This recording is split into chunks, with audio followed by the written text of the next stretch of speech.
ibadah dan syariah, sejarah, muamalah dan yang lainnya. Itulah semua isi kandungannya untuk petunjuk umat manusia.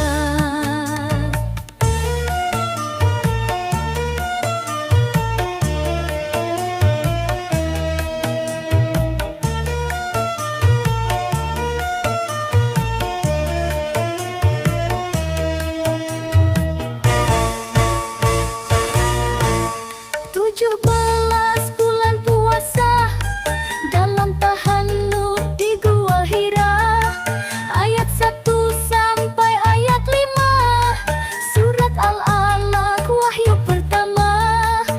Selama 22 tahun, 2 bulan, 22 hari, di 2 kota suci umat Islam, di Mekah dan juga di Madinah.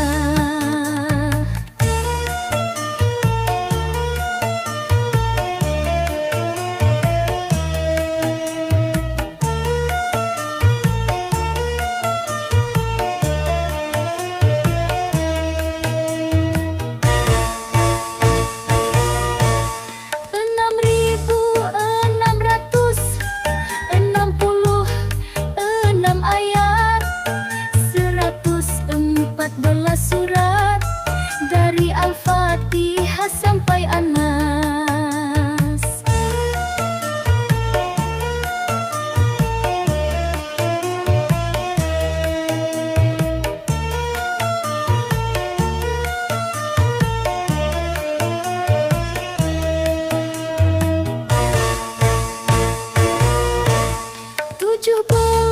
Bulan puasa dalam tahannud di Gua Hira, ayat 1 sampai ayat 5, surat Al-Alaq wahyu pertama.